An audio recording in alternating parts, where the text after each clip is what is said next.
Saludos, amantes de la épica y la aventura. Bienvenidos a un nuevo capítulo de nuestro viaje a través de las páginas inmortales de la Ilíada de Homero. En los cantos anteriores, fuimos testigos de la furia de Aquiles, el más grande de los guerreros aqueos, y de cómo su ira desencadenó una serie de eventos que cambiaron el curso de la guerra de Troya. Vimos el duelo entre Héctor y Áyax, la intervención de los dioses en el conflicto y la desesperada lucha de los aqueos por defender sus naves del implacable avance troyano. Ahora, en los cantos 13 y 14, la batalla se intensifica. Los troyanos, liderados por Héctor, están a punto de alcanzar las naves aqueas, y la desesperación se apodera de los griegos. Pero en medio de la confusión y el caos, Poseidón, el dios del mar, emerge de las profundidades para inspirar a los aqueos y darles nuevas fuerzas. Mientras tanto, Hera, la esposa de Zeus, trama un plan para desviar la atención del rey de los dioses y permitir que Poseidón ayude a los aqueos sin su conocimiento. Prepárense para ser testigos de momentos de valentía, traición y divina intervención. La batalla alcanza su punto álgido, y el destino de Troya pende de un hilo. Espero que disfruten de este nuevo capítulo de la Ilíada. Que los dioses los acompañen.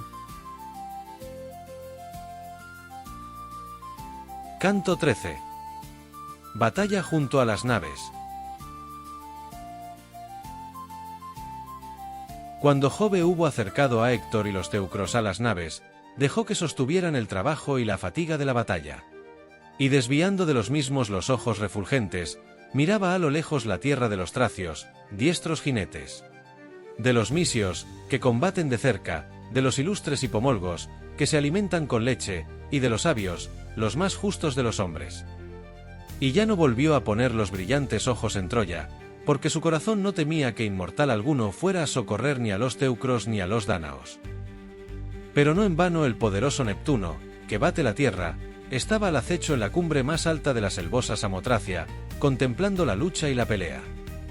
Desde allí se divisaba todo el Ida, la ciudad de Príamo y las naves aqueas.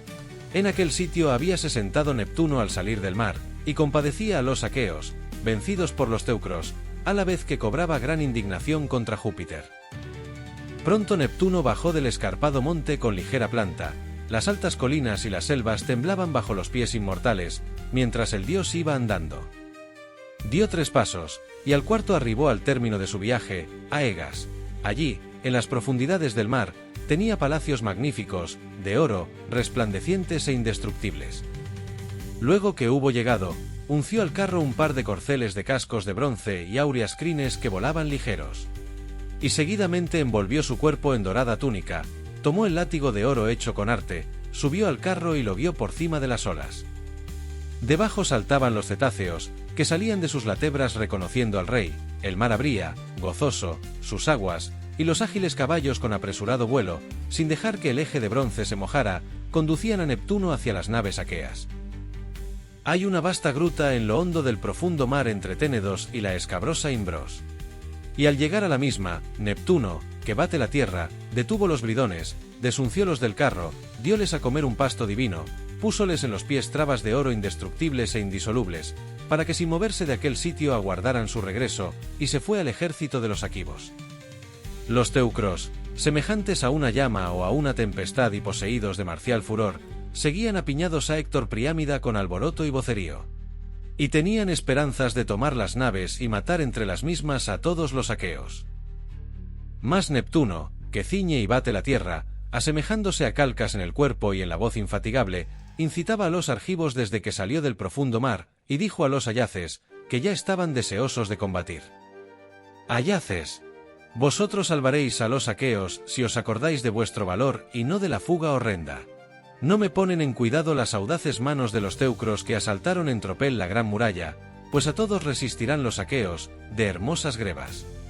Pero es de temer, y mucho, que padezcamos algún daño en esta parte donde aparece a la cabeza de los suyos el rabioso Héctor, semejante a una llama, el cual blasona de ser hijo del prepotente Júpiter. Una deidad levante el ánimo en vuestro pecho para resistir firmemente y exhortar a los demás. Con esto podríais rechazar a Héctor de las naves, de ligero andar, por furioso que estuviera y aunque fuese el mismo Olímpico quien le instigara.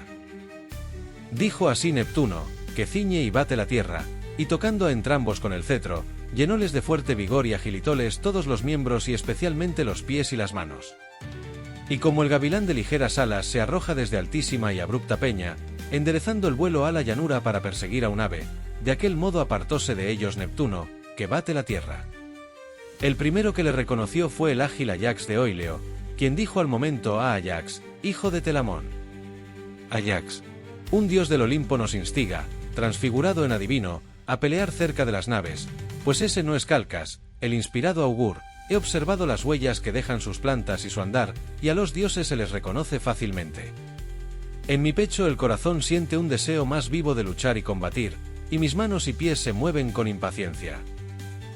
Respondió Ayax Telamonio: también a mí se me enardecen las audaces manos en torno de la lanza y mi fuerza aumenta y mis pies saltan, y deseo batirme con Héctor Priámida, cuyo furor es insaciable. Así estos conversaban, alegres por el bélico ardor que una deidad puso en sus corazones. En tanto, Neptuno, que ciñe la tierra, animaba a los aqueos de las últimas filas, que junto a las veleras naves reparaban las fuerzas. Tenían los miembros relajados por el penoso cansancio, y se les llenó el corazón de pesar cuando vieron que los teucros asaltaban en tropel la gran muralla. Contemplábanlo con los ojos arrasados de lágrimas, y no creían escapar de aquel peligro. Pero Neptuno, que bate la tierra, intervino y reanimó fácilmente las esforzadas falanges. Fue primero a incitar a Teucro, Leito, el héroe Penéleo, Toante, Deípiro, Meriones y Antíloco, aguerridos campeones, y para alentarlos, les dijo estas aladas palabras: «¡Qué vergüenza, argivos, jóvenes adolescentes! Figurábame que peleando conseguiríais salvar las naves. Pero si cejáis en el funesto combate, ya luce el día en que sucumbiremos a maños de los teucros. ¡Oh dioses! Veo con mis ojos un prodigio grande y terrible que jamás pensé que llegara a realizarse. Venir los troyanos a nuestros bajeles. Parecíanse antes alas medrosas ciervas que vagan por el monte, débiles y sin fuerza para la lucha, y son el pasto de chacales, panteras y lobos. Semejantes a ellas, nunca querían los teucros afrontar a los aqueos, ni osaban resistir su valor y sus manos. Y ahora pelean lejos de la ciudad, junto a los bajeles, por la culpa del jefe y la indolencia de los hombres que, no obrando de acuerdo con él, se niegan a defender los navíos, de ligero andar, y reciben la muerte cerca de los mismos. Mas, aunque el poderoso Agamenón sea el verdadero culpable de todo, porque ultrajó al Pelida de pies ligeros, en modo alguno nos es lícito dejar de combatir. Remediemos con presteza el mal, que la mente de los buenos es aplacable. No es decoroso que decaiga vuestro impetuoso valor, siendo como sois los más valientes del ejército. Yo no increparía a un hombre tímido porque se abstuviera de pelear, pero contra vosotros se enciende en ira mi corazón. ¡Oh cobardes! Con vuestra indolencia, haréis que pronto se agrave el mal. Poned en vuestros pechos vergüenza y pundonor, ahora que se promueve esta gran contienda. Ya el fuerte Héctor, valiente en la pelea, batalla cerca de las naves y ha roto las puertas y el gran cerrojo. Con tales amonestaciones, el que ciñe la tierra instigó a los aqueos. Rodeaban a los ayaces fuertes falanges que hubieran declarado irreprochables Marte y Minerva, que enardece a los guerreros, si por ellas se hubiesen entrado. Los tenidos por más valientes aguardaban a los teucros y al divino Héctor, y las astas y los escudos se tocaban en las cerradas filas. La rodela apoyábase en la rodela, el yelmo en otro yelmo, cada hombre en su vecino, y chocaban los penachos de crines de caballo y los lucientes conos de los cascos cuando alguien inclinaba la cabeza. Tan apiñadas estaban las filas. Cruzábanse las lanzas, que blandían audaces manos, y ellos deseaban arremeter a los enemigos y trabar la pelea.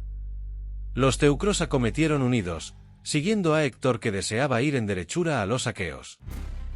Como la piedra insolente que cae de una cumbre y lleva consigo la ruina, porque se ha desgajado, cediendo a la fuerza de torrencial avenida causada por la mucha lluvia, y desciende dando tumbos con ruido que repercute en el bosque, corre segura hasta el llano, y allí se detiene, a pesar de su ímpetu.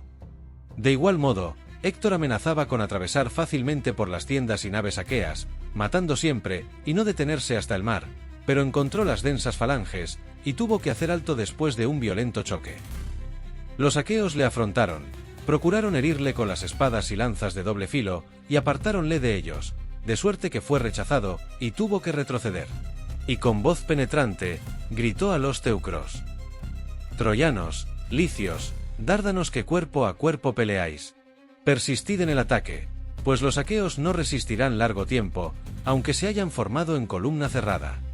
Y creo que mi lanza les hará retroceder pronto, si verdaderamente me impulsa el dios más poderoso, el tonante esposo de Juno».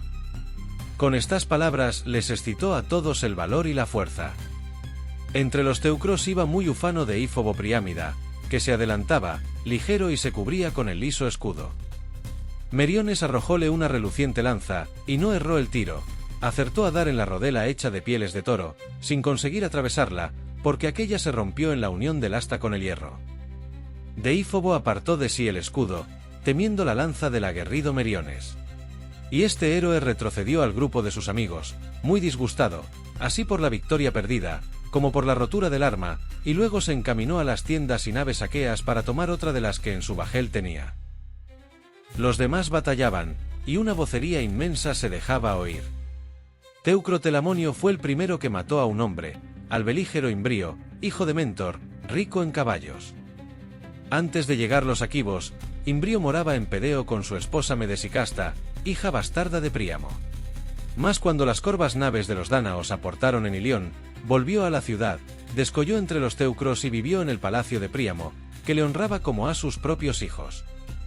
Entonces el hijo de Telamón hirióle debajo de la oreja con la gran lanza, que retiró enseguida, y el guerrero cayó como el fresno nacido en una cumbre que desde lejos se divisa, cuando es cortado por el bronce y vienen al suelo sus tiernas hojas. Así cayó Imbrío, y sus armas, de labrado bronce, resonaron. Teucro acudió corriendo, movido por el deseo de quitarle la armadura. Pero Héctor le tiró una reluciente lanza, viólo aquel y hurtó el cuerpo, y la broncínea punta se clavó en el pecho de Anfímaco, hijo de Cteato Actorión, que acababa de entrar en combate. El guerrero cayó con estrépito, y sus armas resonaron. Héctor fue presuroso a quitarle al magnánimo Anfímaco el casco que llevaba adaptado a las sienes. Ayax levantó, a su vez, la reluciente lanza contra Héctor, y si bien no pudo hacerla llegar a su cuerpo, protegido todo por horrendo bronce, dióle un bote en medio del escudo, y rechazó al héroe con gran ímpetu. Este dejó los cadáveres y los aqueos los retiraron. Estiquio y el divino Menesteo, caudillos atenienses, llevaron a Anfímaco al campamento aqueo, y los dos ayaces, que siempre anhelaban la impetuosa pelea, levantaron el cadáver de Imbrío. Como dos leones que, habiendo arrebatado una cabra de los agudos dientes de los perros, la llevan en la boca por los espesos matorrales, en alto, levantada de la tierra. Así los belicosos ayaces, alzando el cuerpo de Imbrío, lo despojaron de las armas, y el hijo de Oileo, irritado por la muerte de Anfímaco, le separó la cabeza del tierno cuello y la hizo rodar por entre la turba, cual si fuese una bola, hasta que cayó en el polvo a los pies de Héctor. Entonces Neptuno, airado en el corazón porque su nieto había sucumbido en la terrible pelea, se fue hacia las tiendas y naves de los aqueos para reanimar a los dánaos y causar males a los teucros. Encontróse con el Idomeneo, famoso por su lanza, que volvía de acompañar a un amigo a quien sacaron del combate porque los teucros le habían herido en la corva con el agudo bronce. Idomeneo, una vez lo hubo confiado a los médicos, se encaminaba a su tienda, con intención de volver a la batalla. Y el poderoso Neptuno, que bate la tierra, díjole, tomando la voz de Toante, hijo de Andremón, que en Pleurón entera y en la excelsa Calidón reinaba sobre los etolos y era honrado por el pueblo cual si fuese un dios. Idomeneo, príncipe de los cretenses, ¿qué se hicieron las amenazas que los aqueos hacían a los teucros? Respondió Idomeneo, caudillo de los cretenses: oh Toante, no creo que ahora se pueda culpar a ningún guerrero, porque todos sabemos combatir y nadie está poseído del exánime terror, ni deja por flojedad la funesta batalla. Sin duda debe de ser grato al prepotente Saturnio que los aqueos perezcan sin gloria en esta tierra, lejos de Argos. Mas, oh Toante, puesto que siempre has sido belicoso y sueles animar al que ves remiso, no dejes de pelear y exhorta a los demás. Contestó Neptuno, que bate la tierra: Idomeneo, no vuelva desde Troya a su patria y venga a ser juguete de los perros, quien en el día de hoy deje voluntariamente de lidiar. Ea, toma las armas y ven a mi lado. Apresurémonos, por sí, a pesar de estar solos, podemos hacer algo provechoso. Nace una fuerza de la unión de los hombres, aunque sean débiles, y nosotros somos capaces de luchar con los valientes. Dichas estas palabras, el dios entró de nuevo por el combate de los hombres, e Idomeneo, yendo a la bien construida tienda, vistió la magnífica armadura, tomó un par de lanzas y volvió a salir, semejante al encendido relámpago que el Saturnio agita en su mano desde el resplandeciente Olimpo para mostrarlo a los hombres como señal. Tanto centelleaba el bronce en el pecho de Idomeneo mientras éste corría. Encontróse con él, no muy lejos de la tienda, el valiente escudero Meriones, que iba en busca de una lanza, y el fuerte Diomedes dijo: Meriones, hijo de Molo, el de los pies ligeros, mi compañero más querido, ¿por qué vienes, dejando el combate y la pelea? ¿Acaso estás herido y te agobia puntiaguda flecha? ¿Me traes, quizás, alguna noticia? Pues no deseo quedarme en la tienda, sino pelear. Respondióle el prudente Meriones: Idomeneo, príncipe de los cretenses, de broncíneas lorigas. Vengo por una lanza, si la hay en tu tienda, pues la que tenía se ha roto al dar un bote en el escudo del feroz Deífobo. Contestó Idomeneo, caudillo de los cretenses: si la deseas, hallarás, en la tienda, apoyadas en el lustroso muro, no una sino 20 lanzas, que he quitado a los teucros muertos en la batalla, pues jamás combato a distancia del enemigo.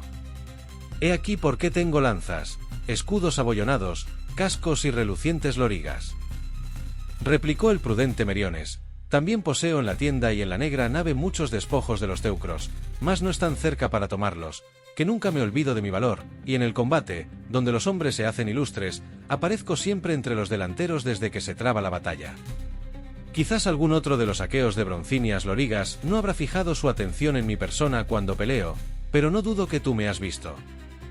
Idomeneo, caudillo de los cretenses, díjole entonces: sé cuán grande es tu valor. ¿Por qué me refieres estas cosas? Si los más señalados nos reuniéramos junto a las naves para armar una celada, que es donde mejor se conoce la bravura de los hombres y donde fácilmente se distingue al cobarde del animoso, el cobarde se pone demudado, ya de un modo, ya de otro. Y como no sabe tener firme ánimo en el pecho, no permanece tranquilo, sino que dobla las rodillas y se sienta sobre los pies, y el corazón le da grandes saltos por el temor de la muerte y los dientes le crujen. Y el animoso no se inmuta ni tiembla, una vez se ha emboscado, sino que desea que cuanto antes principie el funesto combate, ni allí podrían reprocharse tu valor y la fuerza de tus brazos. Y si peleando te hirieran de cerca o de lejos, no sería en la nuca o en la espalda, sino en el pecho o en el vientre, mientras fueras hacia adelante con los guerreros más avanzados. Mas, ea, no hablemos de estas cosas, permaneciendo ociosos como unos simples, no sea que alguien nos increpe duramente. Ve a la tienda y toma la fornida lanza. Así dijo, y Meriones, igual al veloz Marte, entrando a la tienda, cogió una broncínea lanza y fue en seguimiento de Idomeneo, muy deseoso de volver al combate. Como va a la guerra Marte, funesto a los mortales, acompañado del terror, su hijo querido, fuerte e intrépido, que hasta el guerrero valeroso causa espanto, y los dos se arman y saliendo de la Tracia enderezan sus pasos hacia los éfiros y los magnánimos Flegias, y no escuchan los ruegos de ambos pueblos, sino que dan la victoria a uno de ellos. De la misma manera, Meriones e Idomeneo, caudillos de hombres, se encaminaban a la batalla, armados de luciente bronce. Y Meriones fue el primero que habló, diciendo: Deucaliónida, ¿por dónde quieres que penetremos en la turba? ¿Por la derecha del ejército, por en medio o por la izquierda? Pues no creo que los aqueos, de larga cabellera, dejen de pelear en parte alguna. Respondióle Idomeneo, caudillo de los cretenses: hay en el centro quienes defiendan los navíos, los dos ayaces y Teucro, el más diestro arquero Aquivo y esforzado también en el combate a pie firme. Ellos se bastan para rechazar a Héctor Priámida por fuerte que sea y por incitado que esté a la batalla. Difícil será, aunque tenga muchos deseos de batirse, que triunfando del valor y de las manos invictas de aquellos, llegue a incendiar los bajeles, a no ser que el mismo Saturnio arroje una tea encendida en las veleras naves. El gran Ajax Telamonio no cedería a ningún hombre mortal que coma el fruto de Ceres y pueda ser herido con el bronce o con grandes piedras, ni siquiera se retiraría ante Aquiles, que destruye los escuadrones, en un combate a pie firme, pues en la carrera Aquiles no tiene rival. Vayamos, pues, a la izquierda del ejército, para ver si presto daremos gloria a alguien, o alguien nos la dará a nosotros. Tal dijo, y Meriones, igual al veloz Marte, echó a andar hasta que llegaron al ejército por donde Idomeneo le indicara. Cuando los teucros vieron a Idomeneo, que por su impetuosidad parecía una llama, y a su escudero, ambos revestidos de labradas armas, animaronse unos a otros por entre la turba y arremetieron todos contra aquel. Y se trabó una refriega, sostenida con igual tesón por ambas partes, junto a las popas de los navíos. Como aparecen de repente las tempestades, suscitadas por los sonoros vientos en ocasión en que los caminos están muy secos y se levantan nubes de polvo, así entonces unos y otros vinieron a las manos, deseando en su corazón matarse recíprocamente con el agudo bronce por entre la turba. La batalla, destructora de hombres, se presentaba horrible con las largas y afiladas picas que los guerreros manejaban.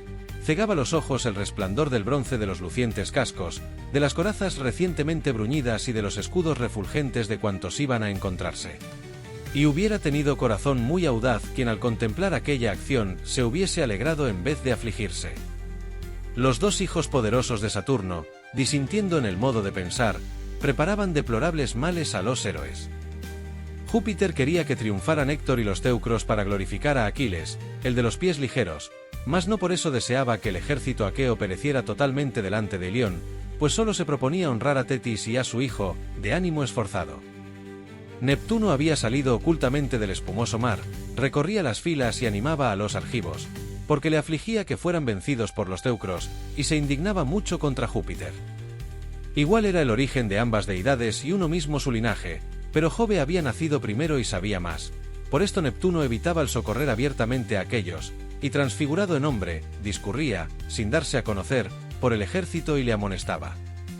Y los dioses inclinaban alternativamente en favor de unos y de otros la reñida pelea y el indeciso combate, y tendían sobre ellos una cadena irrompible e indisoluble que a muchos les quebró las rodillas. Entonces Idomeneo, aunque ya semicano, animó a los dánaos, arremetió contra los teucros, llenándoles de pavor, y mató a Otrioneo. Este había acudido de cabezo a Ilión cuando tuvo noticia de la guerra y pedido en matrimonio a Casandra, la más hermosa de las hijas de Príamo, sin obligación de dotarla, pero ofreciendo una gran cosa, que echaría de Troya a los aqueos. El anciano Príamo accedió y consintió en dársela, y el héroe combatía, confiando la promesa. Idomeneo tiróle la reluciente lanza y le hirió mientras se adelantaba con arrogante paso. La coraza de bronce no resistió, clavóse aquella en medio del vientre, cayó el guerrero con estrépito, e Idomeneo dijo con jactancia: Otrioneo, te ensalzaría sobre todos los mortales si cumplieras lo que ofreciste a Príamo Dardánida cuando te prometió su hija. También nosotros te haremos promesas con intención de cumplirlas. Traeremos de Argos la más bella de las hijas del Atrida y te la daremos por mujer, si junto con los nuestros destruyes la populosa ciudad de Ilión. Pero sígueme, y en las naves que atraviesan el Ponto nos pondremos de acuerdo sobre el casamiento, que no somos malos suegros. Hablóle así el héroe Idomeneo, mientras le asía de un pie y le arrastraba por el campo de la dura batalla, y Asio se adelantó para vengarle, presentándose como peón delante de su carro, cuyos corceles, gobernados por el auriga, sobre los mismos hombros del guerrero resoplaban. Asio deseaba en su corazón herir a Idomeneo, pero anticipósele éste y le hundió la pica en la garganta, debajo de la barba, hasta que salió al otro lado. Cayó el teucro como en el monte la encina, el álamo o el elevado pino que unos artífices cortan con afiladas hachas para convertirlo en mástil de navío. Así yacía aquel, tendido delante de los corceles y del carro, rechinándole los dientes y cogiendo con las manos el polvo ensangrentado. Turbóse el escudero, y ni siquiera se atrevió a torcer la rienda a los caballos para escapar de las manos de los enemigos. Y el belígero Antíloco se llegó a él y le atravesó con la lanza, pues la broncínea loriga no pudo evitar que se la clavara en el vientre. El auriga, jadeante, cayó del bien construido carro, y Antíloco, hijo del magnánimo Néstor, sacó los caballos de entre los teucros y se los llevó hacia los aqueos, de hermosas grebas. Deífobo, irritado por la muerte de Asio, se acercó mucho a Idomeneo y le arrojó la reluciente lanza.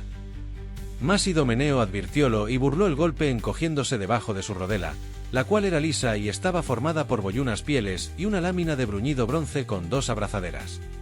La broncínea lanza resbaló por la superficie del escudo, que sonó roncamente, y no fue lanzada en balde por el robusto brazo de aquel, pues fue a clavarse en el hígado, debajo del diafragma, de Hipsenor Hipásida, pastor de hombres, haciéndole doblar las rodillas.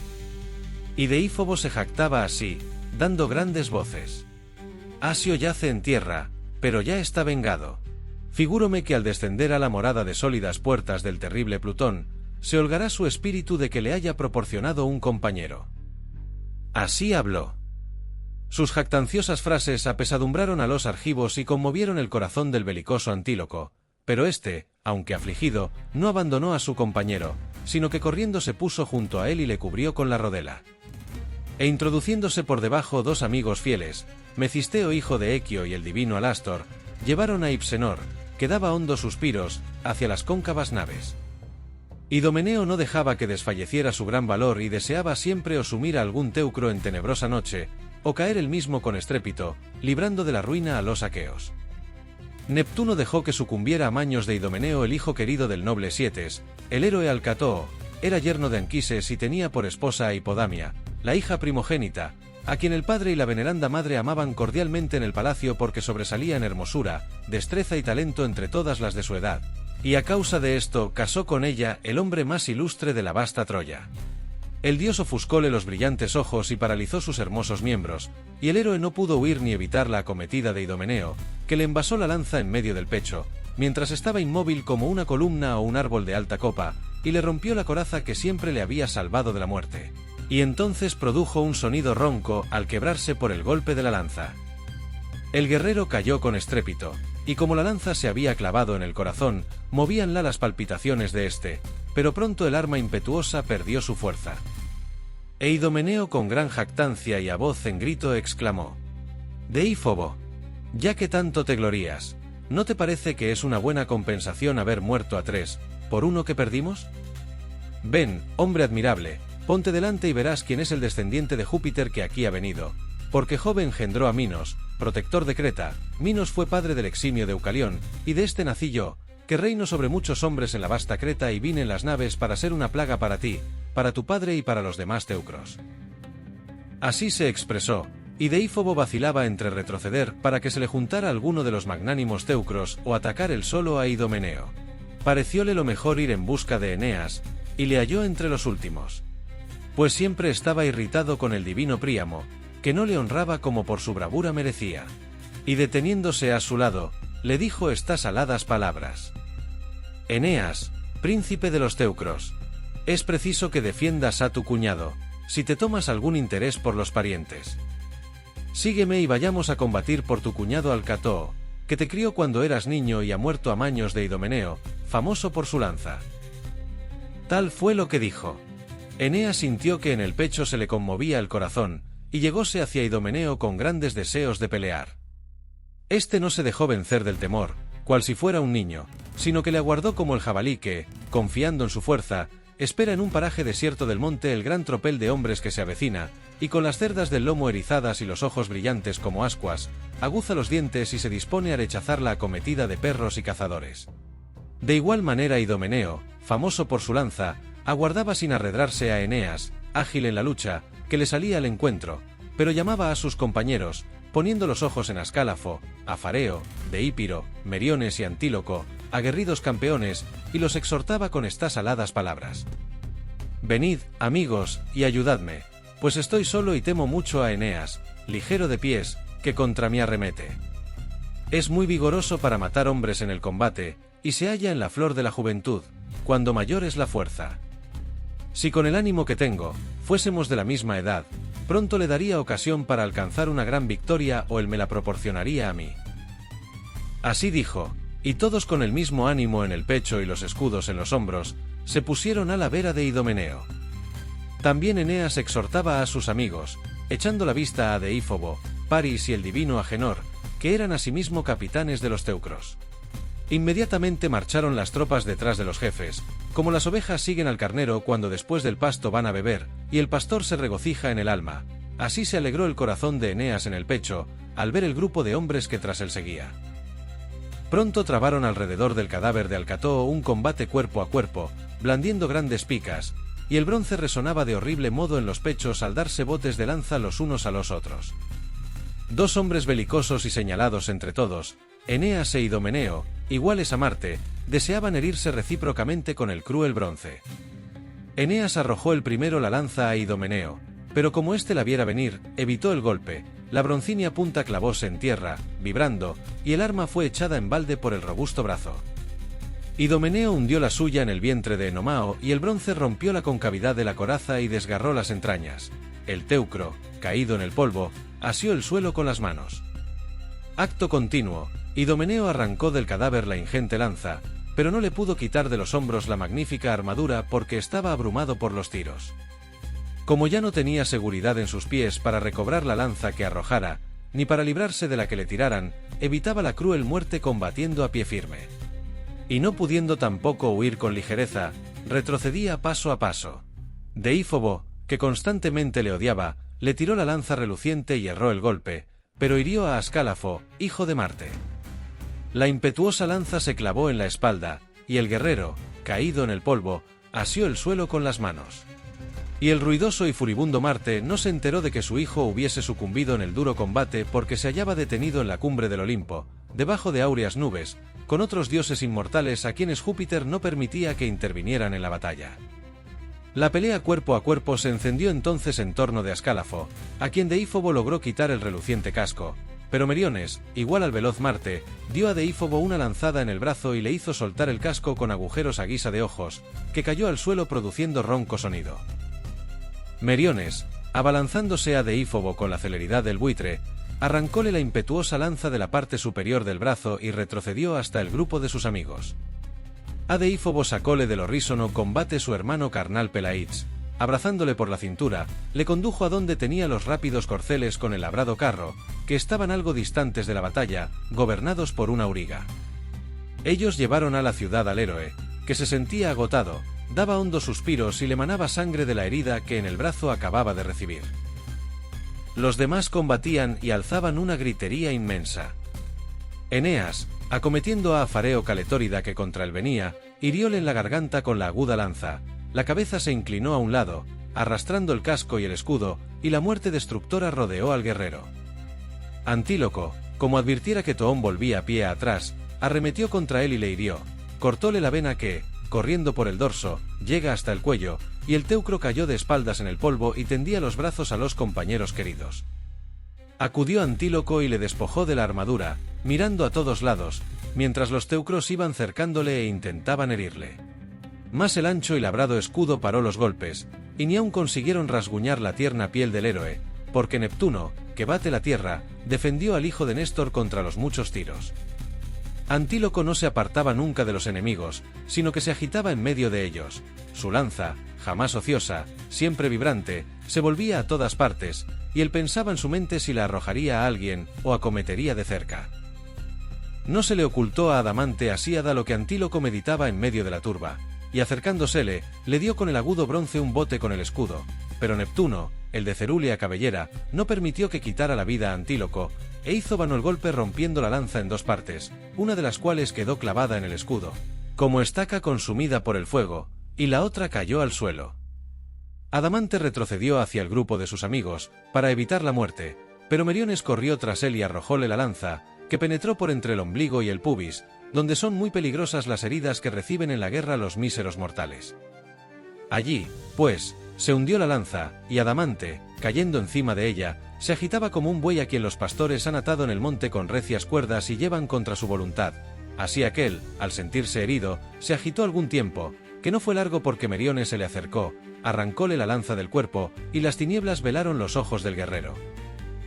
Heleno dio a Deípiro un tajo en una sien con su gran espada tracia, y le rompió el casco. Este, sacudido por el golpe, cayó al suelo, y rodando fue a parar a los pies de un guerrero Aquivo que lo alzó de tierra. A Deípiro, tenebrosa noche le cubrió los ojos. Gran pesar sintió por ello el atrida Menelao, valiente en el combate, y blandiendo la lanza, arremetió, amenazador, contra el héroe y príncipe Heleno, quien, a su vez, armó la ballesta. Ambos fueron a encontrarse, deseosos el uno de alcanzar al contrario con la aguda lanza, y el otro de herir a su enemigo con la flecha que el arco despidiera. El Priámida dio con la saeta en el pecho de Menelao, donde la coraza presentaba una concavidad, pero la cruel flecha fue rechazada y voló a otra parte. Como en la espaciosa era saltan del bieldo las negruzcas habas o los garbanzos al soplo sonoro del viento y al impulso del aventador, de igual modo, la amarga flecha, repelida por la coraza del glorioso Menelao, voló a lo lejos. Por su parte Menelao Atrida, valiente en la pelea, hirió a Heleno en la mano en que llevaba el pulimentado arco. La broncínea lanza atravesó la palma y penetró en la ballesta. Heleno retrocedió hasta el grupo de sus amigos, para evitar la muerte, y su mano, colgando, arrastraba el asta de fresno. El magnánimo Agenor se la arrancó y le vendó la mano con una honda de lana de oveja, bien tejida, que les facilitó el escudero del pastor de hombres. Pisandro embistió al glorioso Menelao. El hado funesto le llevaba al fin de su vida, empujándole para que fuese vencido por ti, oh Menelao, en la terrible pelea. Así que entrambos se hallaron frente a frente, acometiéronse, y el atrida erró el golpe porque la lanza se le desvió. Pisandro dio un bote en la rodela del glorioso Menelao, pero no pudo atravesar el bronce, resistió el ancho escudo y quebróse la lanza por el asta cuando aquel se regocijaba en su corazón con la esperanza de salir victorioso. Pero el atrida desnudó la espada guarnecida de argénteos clavos y asaltó a Pisandro, quien, cubriéndose con el escudo, aferró una hermosa hacha, de bronce labrado, provista de un largo y liso mango de madera de olivo. Acometiéronse, y Pisandro dio un golpe a Menelao en la cimera del yelmo, adornado con crines de caballo, debajo del penacho, y Menelao hundió su espada en la frente del teucro, encima de la nariz. Crujieron los huesos, y los ojos, ensangrentados, cayeron en el polvo, a los pies del guerrero, que se encorvó y vino a tierra. El atrida, poniéndole el pie en el pecho, le despojó de la armadura, y blasonando del triunfo, dijo: «Así dejaréis las naves de los aqueos, de ágiles corceles, oh teucros soberbios e insaciables de la pelea horrenda. No os basta haberme inferido una vergonzosa afrenta, infames perros, sin que vuestro corazón temiera la ira terrible del tonante Júpiter hospitalario, que algún día destruirá vuestra ciudad excelsa. Os llevasteis, además de muchas riquezas, a mi legítima esposa que os había recibido amigablemente, y ahora deseáis arrojar el destructor fuego en las naves, que atraviesan el Ponto, y dar muerte a los héroes aqueos, pero quizás os hagamos renunciar al combate, aunque tan enardecidos os mostréis. Padre Júpiter, dicen que superas en inteligencia a los demás dioses y hombres, y todo esto procede de ti. ¿Cómo favoreces a los teucros, a esos hombres insolentes, de espíritu siempre perverso, y que nunca se hartan de la guerra a todos tan funesta? De todo llega el hombre a saciarse, del sueño, del amor, del dulce canto y de la agradable danza, cosas más apetecibles que la pelea, pero los teucros no se cansan de combatir». En diciendo esto, el eximio Menelao quitóle al cadáver la ensangrentada armadura, y entregándola a sus amigos, volvió a batallar entre los combatientes delanteros. Entonces le salió al encuentro Harpalión, hijo del rey Pilémenes, que fue a Troya con su padre a pelear y no había de volver a la patria tierra. El teucro dio un bote de lanza en medio del escudo del atrida, pero no pudo atravesar el bronce y retrocedió hacia el grupo de sus amigos para evitar la muerte, mirando a todos lados, no fuera alguien a herirle con el bronce. Mientras él se iba, Meriones le asestó el arco, y la broncínea saeta se hundió en la nalga derecha del teucro, atravesó la vejiga por debajo del hueso y salió al otro lado. Y Harpalión, cayendo allí en brazos de sus amigos, dio el alma y quedó tendido en el suelo como un gusano, de su cuerpo fluía negra sangre que mojaba la tierra. Pusiéronse a su alrededor los magnánimos paflagones, y colocando el cadáver en un carro, lleváronlo, afligidos, a la sagrada Ilión. El padre iba con ellos derramando lágrimas, y ninguna venganza pudo tomar de aquella muerte. París, muy irritado en su espíritu por la muerte de Harpalión, que era su huésped en la populosa Paflagonia, arrojó una broncínea flecha. Había un cierto Euquenor, rico y valiente, que era vástago del adivino Polido, habitaba en Corinto y se embarcó para Troya, no obstante saber la funesta suerte que allí le aguardaba. El buen anciano Polido habíale dicho repetidas veces que moriría de penosa dolencia en el palacio o sucumbiría a maños de los teucros en las naves aqueas. Y él, queriendo evitar los reproches de los aquivos y la enfermedad odiosa con sus dolores, decidió ir a Ilión. A este, pues, París le clavó la flecha por debajo de la quijada y de la oreja, la vida huyó de los miembros del guerrero, y la obscuridad horrible le envolvió. Así combatían, con el ardor de encendido fuego. Héctor, caro a Júpiter, aún no se había enterado, e ignoraba por completo que sus tropas fuesen destruidas por los argivos a la izquierda de las naves. Pronto la victoria hubiera sido de estos. De tal suerte Neptuno, que ciñe y sacude la tierra, los alentaba y hasta los ayudaba con sus propias fuerzas.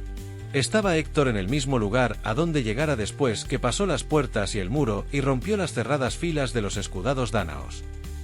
Allí, en la playa del espumoso mar, habían sido colocadas las naves de Ayax y Protesilao, y se había levantado para defenderlas un muro bajo, porque los hombres y corceles acampados en aquel paraje eran muy valientes en la guerra. Los beocios, los yaones, de larga vestidura, los locros, los tiotas y los ilustres epeos detenían al divino Héctor que, semejante a una llama, porfiaba en su empeño de ir hacia las naves, pero no conseguían que se apartase de ellos. Los atenienses habían sido designados para las primeras filas y los mandaba Menesteo, hijo de Peteo, a quien seguían Fidante, Estiquio y el valeroso Biante. De los epeos eran caudillos Mexfilida, Anfión y Dracio. Al frente de los tiotas estaban Medonte y el belígero Podarces. Aquel era hijo bastardo del divino Oileo y hermano de Ayax, y vivía en Fílace, lejos de su patria, por haber dado muerte a un hermano de Eriopis, su madrastra y mujer de Oileo. Y el otro era hijo de Ificlo Filácida. Ambos combatían al frente de los tiotas y en unión con los beocios para defender las naves. El ágil Ayax de Oileo no se apartaba un instante de Ayax Telamonio.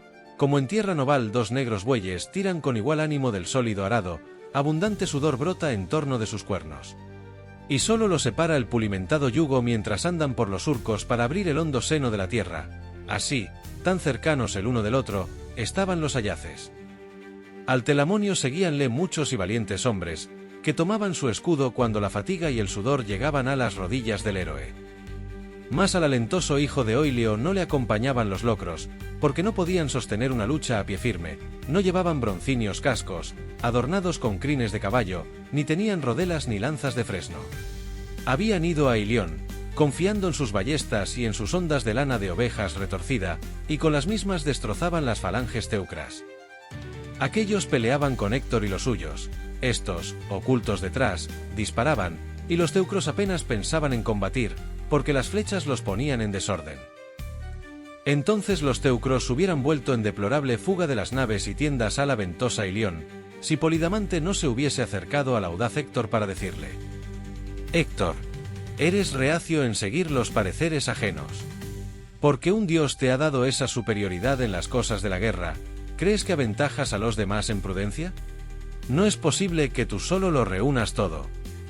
La divinidad a uno le concede que sobresalgan las acciones bélicas, a otro en la danza, al de más allá en la cítara y el canto, y el longividente Jove pone en el pecho de algunos un espíritu prudente que aprovecha a gran número de hombres, salva las ciudades y lo aprecia particularmente quien lo posee. Te diré lo que considero más conveniente. Alrededor de ti arde la pelea por todas partes, pero de los magnánimos teucros que pasaron la muralla, unos se han retirado con sus armas, y otros, dispersos por las naves, combaten con mayor número de hombres. Retrocede y llama a los más valientes caudillos para deliberar si nos conviene arrojarnos a las naves, de muchos bancos, por si un dios nos da la victoria, o alejarnos de las mismas antes que seamos heridos. Temo que los aqueos se desquiten de lo de ayer, porque en las naves hay un varón incansable en la pelea, y me figuro que no se abstendrá de combatir». Así habló Polidamante, y su prudente consejo plugo a Héctor, que saltó enseguida del carro a tierra, sin dejar las armas, y le dijo estas aladas palabras: «Polidamante, reúne tú a los más valientes caudillos, mientras voy a la otra parte de la batalla y vuelvo tan pronto como haya dado las convenientes órdenes». Dijo, y semejante a un monte cubierto de nieve, partió volando y profiriendo gritos por entre los troyanos y sus auxiliares. Todos los caudillos se encaminaron hacia el bravo Polidamante Pantoida, así que oyeron las palabras de Héctor. Este buscaba a los combatientes delanteros a Deífobo, al robusto rey Heleno, a Adamante Asíada y a Asio, hijo de Hirtaco, pero no los halló ilesos ni a todos salvados de la muerte. Los unos yacían, muertos por los argivos, junto a las naves aqueas, y los demás, heridos, quien de cerca, quien de lejos, estaban dentro de los muros de la ciudad.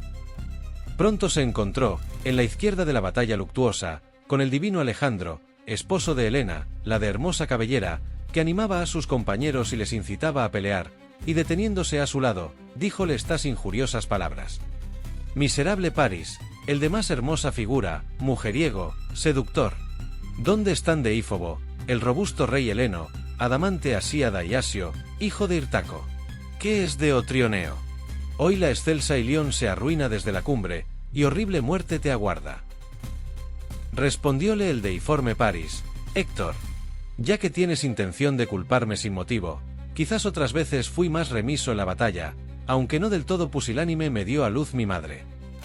Desde que al frente de los compañeros promoviste el combate junto a las naves, peleamos sin cesar contra los dánaos.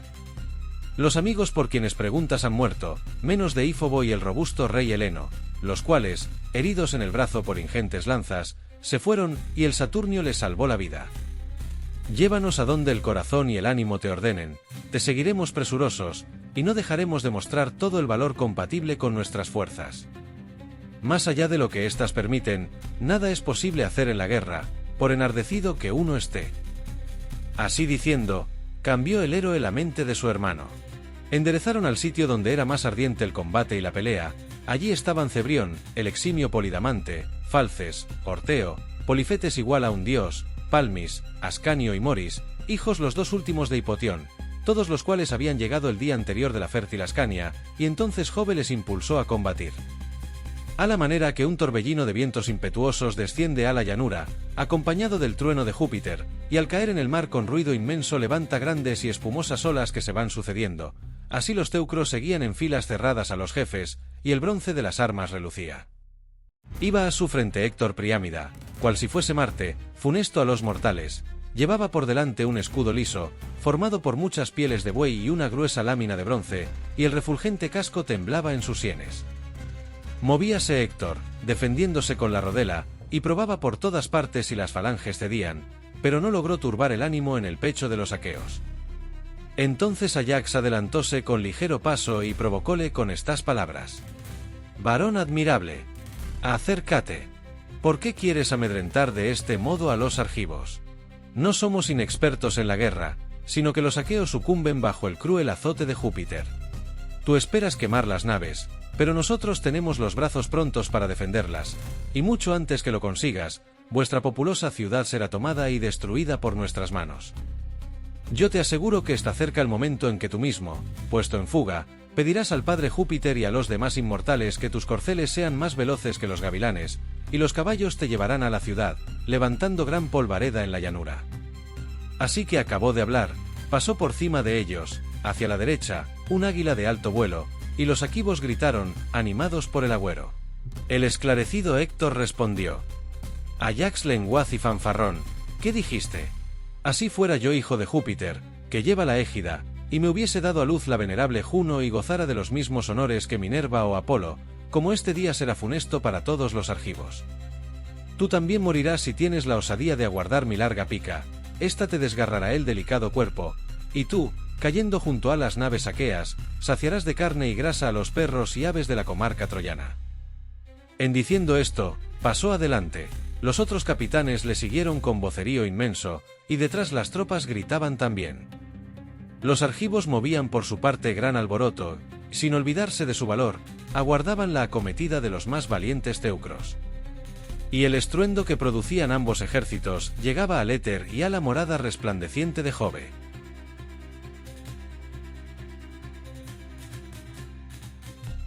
Canto 14. Engaño de Júpiter. Néstor, aunque estaba bebiendo, no dejó de advertir la gritería, y hablando al descendiente de Esculapio, pronunció estas aladas palabras: «Oh divino Macaón, ¿cómo te parece que acabarán estas cosas? Junto a las naves crece el vocerío de los robustos jóvenes. Tú, sentado aquí, bebe el negro vino, mientras Ecamede, la de hermosas trenzas, pone a calentar el agua del baño y te lava después la sangrienta herida, y yo, en el ínterin, subiré a un altozano para ver lo que ocurre». Dijo, y después de embrazar el labrado escudo de reluciente bronce, que su hijo Trasimedes, domador de caballos, dejara allí por haberse llevado el del anciano, asió la fuerte lanza de broncínea punta y salió de la tienda. Pronto se detuvo ante el vergonzoso espectáculo que se ofreció a sus ojos. Los aquivos eran derrotados por los feroces teucros y la gran muralla aquea estaba destruida. Como el piélagos inmenso empieza a erizarse con sordo ruido y purpúrea, presagiando la rápida venida de los sonoros vientos, pero no mueve las olas hasta que Júpiter envía un viento determinado.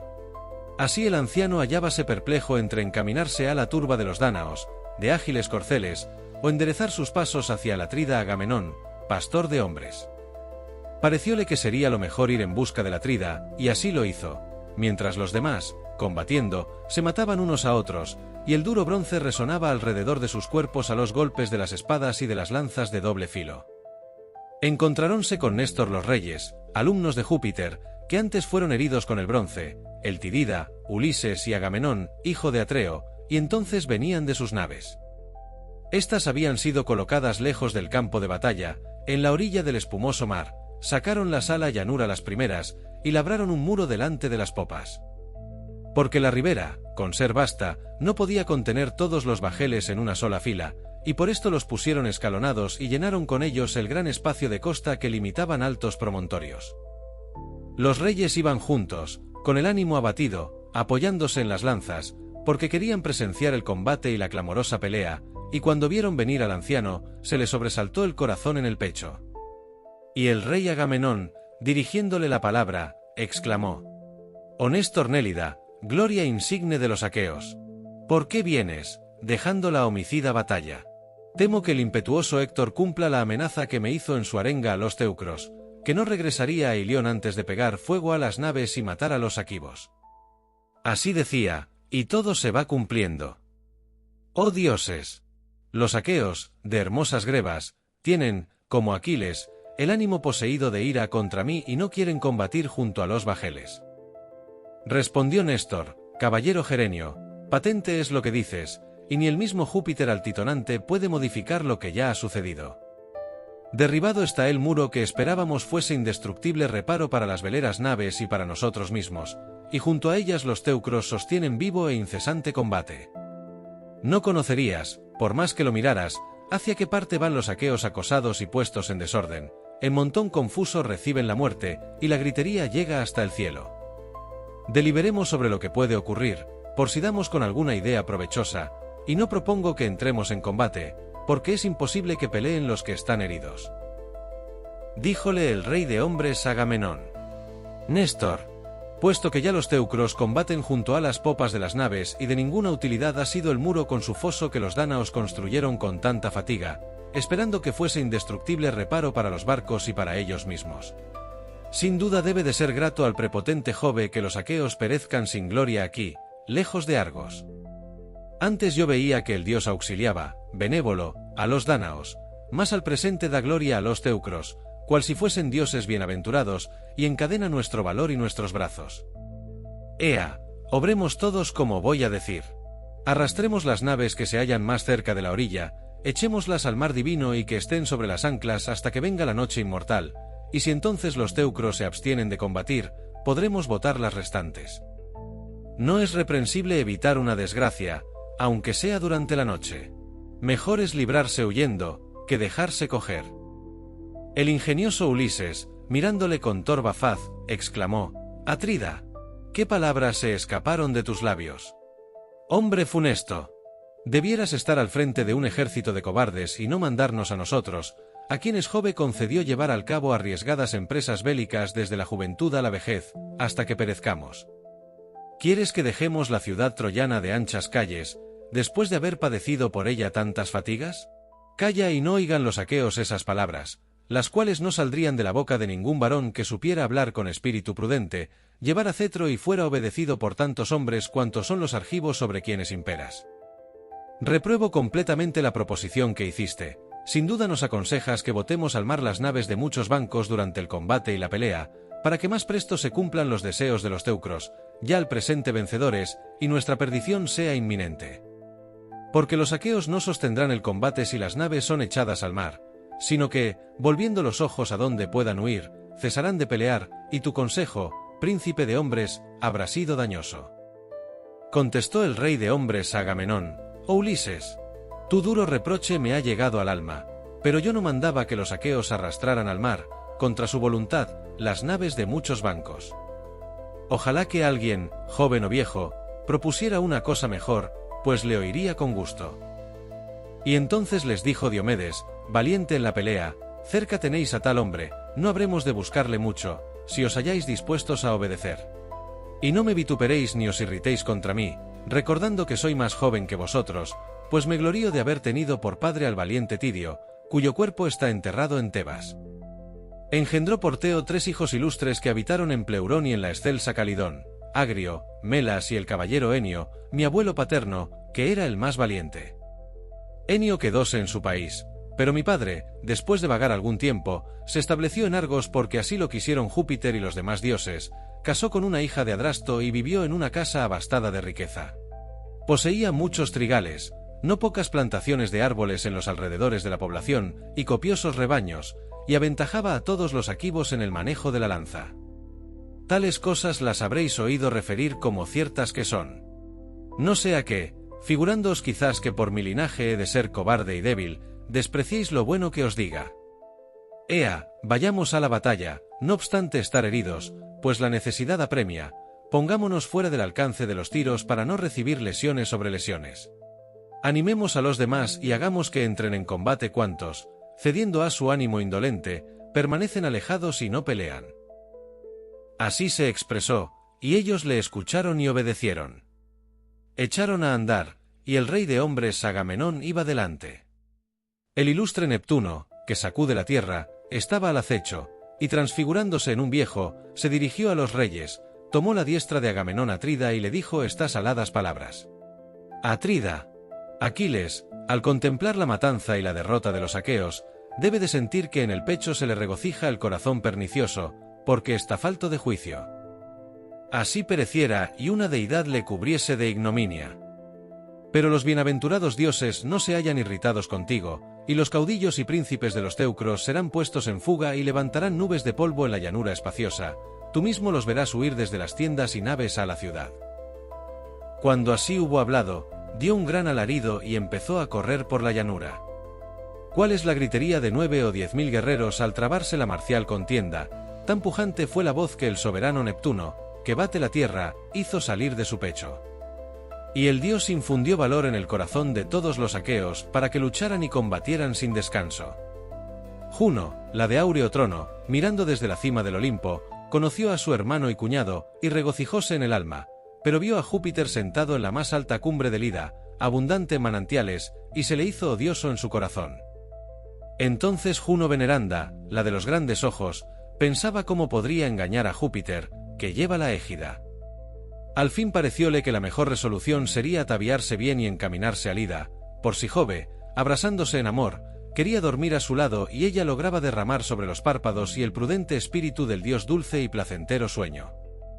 Sin perder un instante, fuese a la habitación labrada por su hijo Vulcano, la cual tenía una sólida puerta con cerradura oculta que ninguna otra deidad sabía abrir. Entró, y habiendo entornado la puerta, lavóse con ambrosía el cuerpo encantador y lo untó con un aceite craso, divino, suave y tan oloroso que, al moverlo en el palacio de Júpiter, erigido sobre bronce, su fragancia se difundió por el cielo y la tierra. Ungido el hermoso cutis, se compuso el cabello y con sus propias manos formó los rizos lustrosos, bellos, divinales, que colgaban de la cabeza inmortal.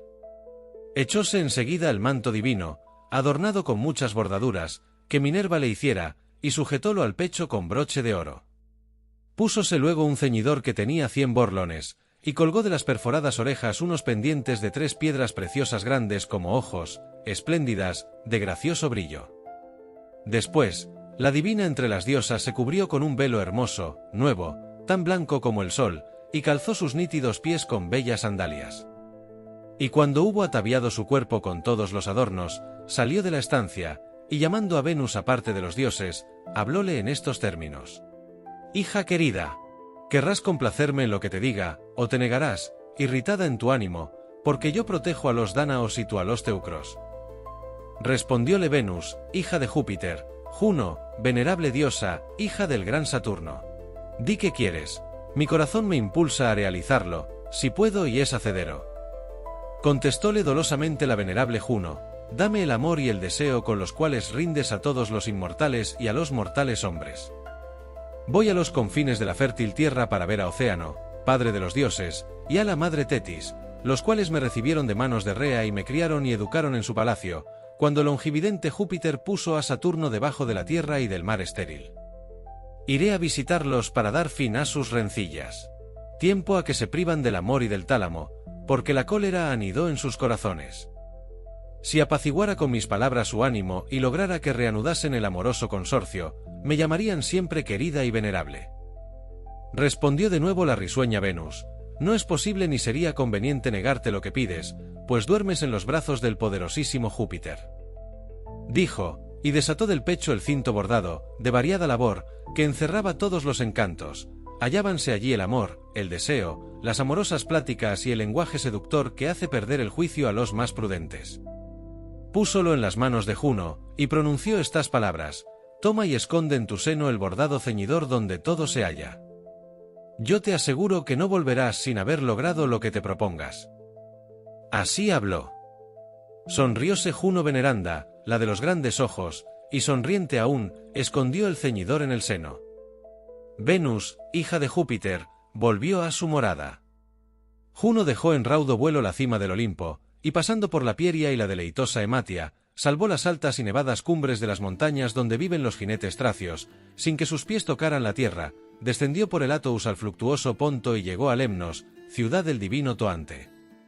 Allí se encontró con el Sueño, hermano de la muerte, y asiéndole de la diestra, le dijo estas palabras: Oh Sueño, rey de todos los dioses y de todos los hombres, si en otra ocasión escuchaste mi voz, obedéceme también ahora, y mi gratitud será perenne. Adormece los brillantes ojos de Júpiter debajo de sus párpados, tan pronto como, vencido por el amor, se acueste conmigo. Te daré como premio un trono hermoso, incorruptible, de oro, y mi hijo Vulcano, el cojo de ambos pies, te hará un escabel que te sirva para apoyar las nítidas plantas, cuando asistas a los festines. Respondióle el dulce Sueño: Juno, venerable diosa, hija del gran Saturno. Fácilmente adormecería a cualquier otro de los sempiternos dioses y aun a las corrientes del río Océano, que es el padre de todos ellos, pero no me acercaré ni adormeceré a Júpiter Saturnio, si él no lo manda. Me hizo cuerdo tu mandato el día en que el animoso hijo de Jove se embarcó en Ilión, después de destruir la ciudad troyana. Entonces sumí en grato sopor la mente de Júpiter, que lleva la égida, difundiéndome suave en torno suyo, y tú, que te proponías causar daño a Hércules, conseguiste que los vientos impetuosos soplaran sobre el Ponto y lo llevaran a la populosa Cos, lejos de sus amigos. Júpiter despertó y encendióse en ira, maltrataba a los dioses en el palacio, me buscaba a mí, y me hubiera hecho desaparecer, arrojándome del éter al Ponto, si la noche, que rinde a los dioses y a los hombres, no me hubiese salvado. Llegué a ella, y aquel se contuvo, aunque irritado, porque temió hacer algo que a la rápida noche desagradara. Y ahora me mandas realizar otra cosa peligrosísima. Respondióle Juno veneranda, la de los grandes ojos: Sueño, ¿por qué en la mente revuelves tales cosas? ¿Crees que el longividente Júpiter favorecerá tanto a los teucros, como en la época en que se irritó protegía a su hijo Hércules? Ea, ve y prometo darte, para que te cases con ella y lleve el nombre de esposa tuya, la más joven de las gracias, Pasitea, cuya posesión constantemente anhelas. Así habló. Alegróse el Sueño, y respondió diciendo: Jura por el agua sagrada de la Estigia, tocando con una mano la fértil tierra y con la otra el brillante mar. Para que sean testigos los dioses subtartáreos que están con Saturno, que me darás la más joven de las gracias, Pasitea, cuya posesión constantemente anhelo. Así dijo. No desobedeció Juno, la diosa de los níveos brazos, y juró, como se le pedía, nombrando a todos los dioses subtartáreos, llamados titanes. Prestado el juramento, partieron ocultos en una nube, dejaron atrás a Lemnos y la ciudad de Imbros, y siguiendo con rapidez el camino llegaron a Lecto, en el Ida, abundante en manantiales y criador de fieras. Allí pasaron del mar a tierra firme, y anduvieron haciendo estremecer bajo sus pies la cima de los árboles de la selva. Detúvose el Sueño, antes que los ojos de Júpiter pudieran verle, y encaramándose en un abeto altísimo que naciera en el Ida y por el aire llegaba al éter, se ocultó entre las ramas como la montaraz ave canora llamada por los dioses Calcis y por los hombres Cimindis. Juno subió ligera al Gárgaro, la cumbre más alta del Ida. Júpiter, que amontona las nubes, la vio venir, y apenas la distinguió, enseñoreóse de su prudente espíritu el mismo deseo que cuando gozaron las primicias del amor, acostándose a escondidas de sus padres.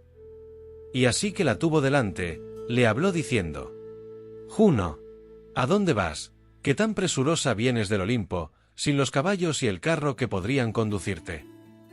Respondióle dolosamente la venerable Juno: Voy a los confines de la fértil tierra, a ver a Océano, padre de los dioses, y a la madre Tetis, que me recibieron de manos de Rea y me criaron y educaron en su palacio. Iré a visitarlos para dar fin a sus rencillas. Tiempo a que se privan del amor y del tálamo, porque la cólera anidó en sus corazones. Tengo al pie del Ida los corceles que me llevarán por tierra y por mar, y vengo del Olimpo a participártelo, no fuera que te enfadaras y me encaminase, sin decírtelo, al palacio del océano, de profunda corriente. Contestó Júpiter, que amontona las nubes: Juno, allá se puede ir más tarde. Ea, acostémonos y gocemos del amor. Jamás la pasión por una diosa o por una mujer se difundió por mi pecho, ni me avasalló como ahora. Nunca he amado así, ni a la esposa de Ixión, que parió a Pirítoo, consejero igual a los dioses. Ni a Dánae, la de bellos talones, hija de Acrisio, que dio a luz a Perseo, el más ilustre de los hombres, ni a la celebrada hija de Fénix, que fue madre de Minos y de Radamanto, igual a un dios.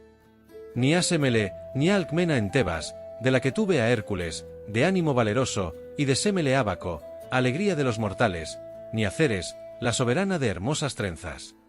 Ni a la gloriosa Latona, ni a ti misma, con tal ansia te amo en este momento y tan dulce es el deseo que de mí se apodera.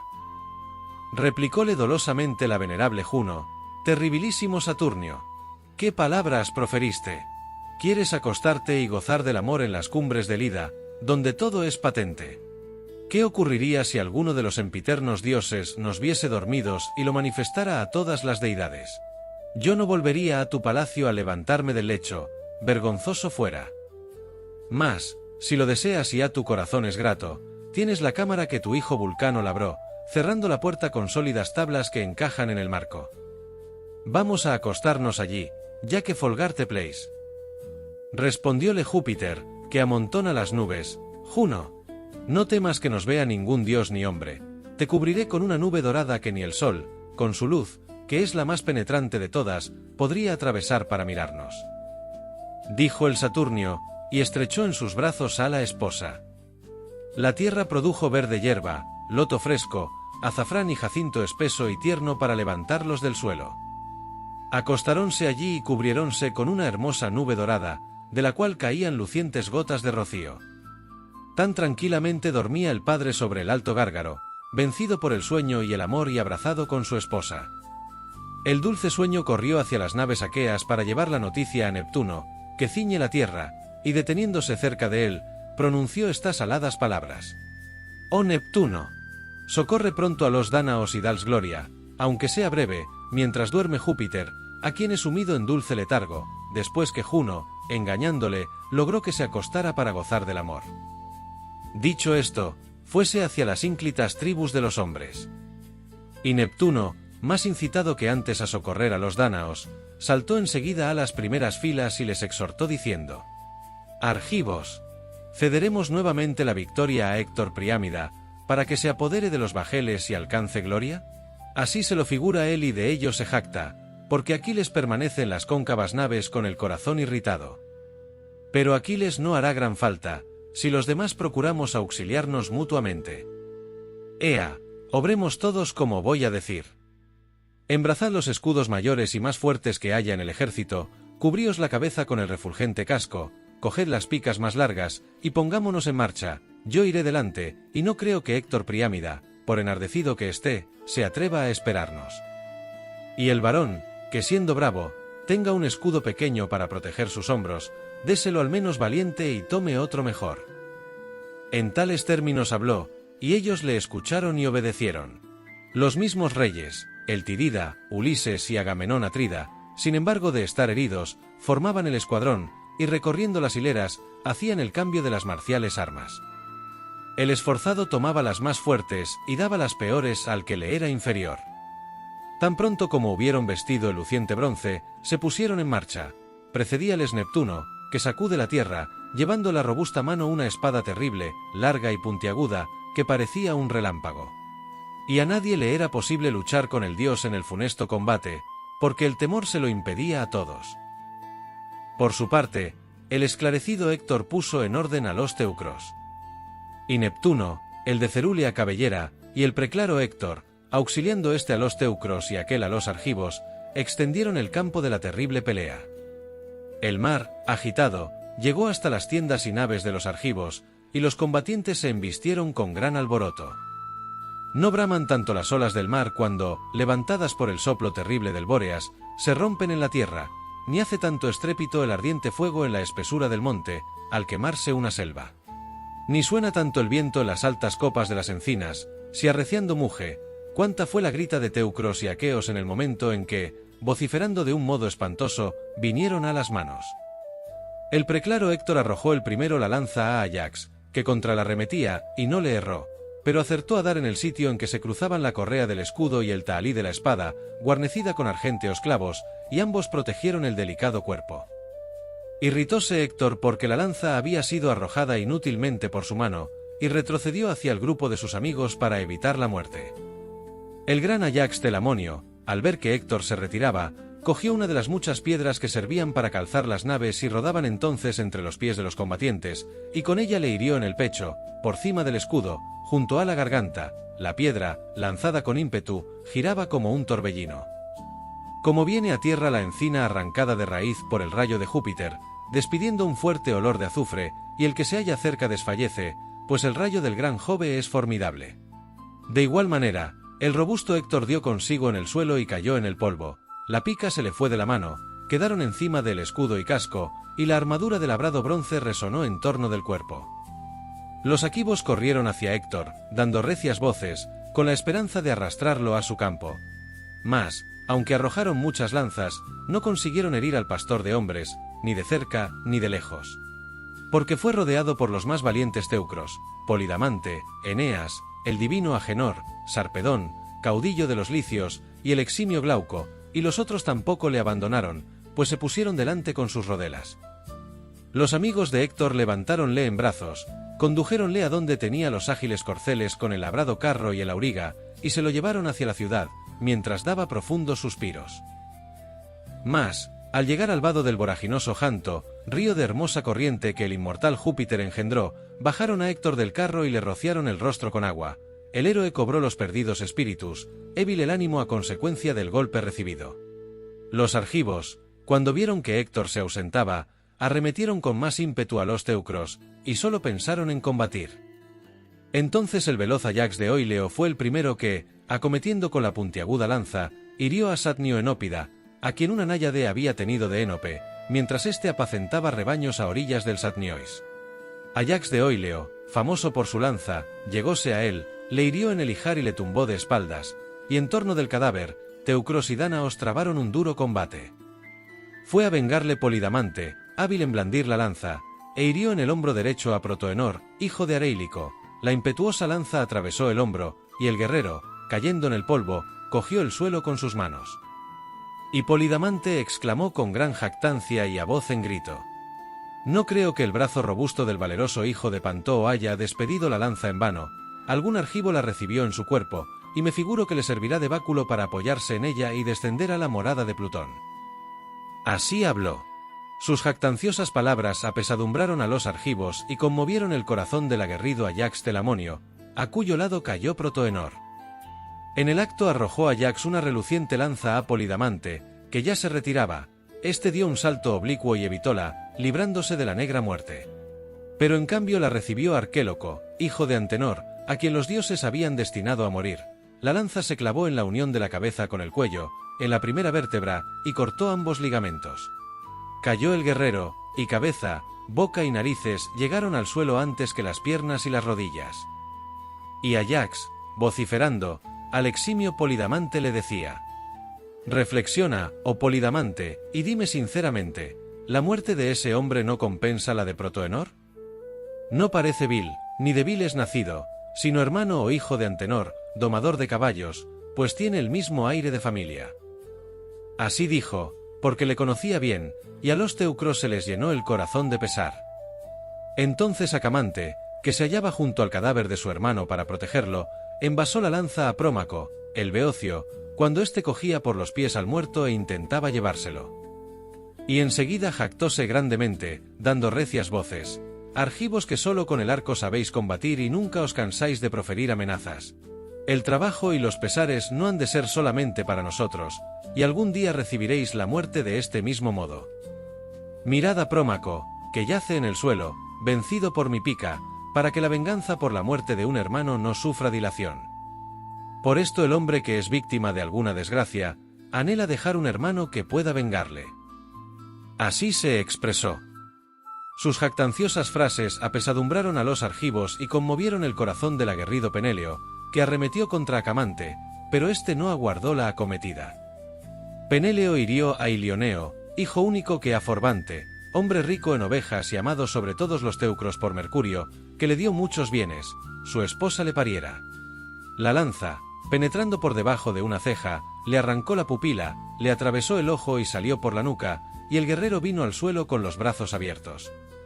Penéleo, desnudando la aguda espada, le cercenó la cabeza, que cayó a tierra con el casco, y como la fornida lanza seguía clavada en el ojo, cogióla, levantó la cabeza cual si fuese una flor de adormidera, la mostró a los teucros, y blasonando del triunfo, dijo: Teucros, decid en mi nombre a los padres del ilustre Ilioneo que le lloren en su palacio.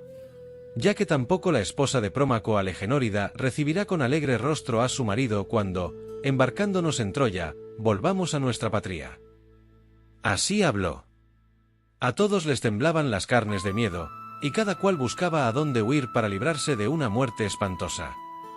Decidme ahora, musas que poseéis olímpicos palacios, ¿cuál fue el primer Aquivo que alzó del suelo cruentos despojos, cuando el ilustre Neptuno, que bate la tierra, inclinó el combate en favor de los aqueos? Ayax Telamonio, el primero, hirió a Irtio Girtíada, Antíloco hizo perecer a Falces y a Mérmero, despojándolos luego de las armas, Meriones mató a Moris e Hipotión, Teucro quitó la vida a Protoón y Perifetes. Y el Atrida hirió en el Ijara y Perenor, pastor de hombres. El bronce atravesó los intestinos, el alma salió presurosa por la herida, y la obscuridad cubrió los ojos del guerrero. Y el veloz Ayax, hijo de Oileo, mató a muchos, porque nadie le igualaba en perseguir a los guerreros aterrorizados, cuando Júpiter los ponía en fuga. En los cantos 13 y 14 de la Ilíada, la batalla entre los troyanos y los aqueos se intensifica. En el canto 13, Poseidón interviene en el campo de batalla, inclinando la balanza a favor de los griegos. Los dioses juegan un papel crucial, influyendo directamente en el curso de la guerra. En el canto 14, Hera utiliza su astucia para distraer a Zeus, permitiendo que los aqueos recuperen terreno. Este canto destaca la importancia de la estrategia y la intervención divina en los eventos humanos. Muchas gracias por acompañarnos en este viaje épico a través de la Ilíada. En breve, tendremos los siguientes cantos para seguir explorando juntos esta fascinante historia. No olviden suscribirse al canal y activar la campanita para no perderse ninguna actualización. Nos vemos bajo las estrellas.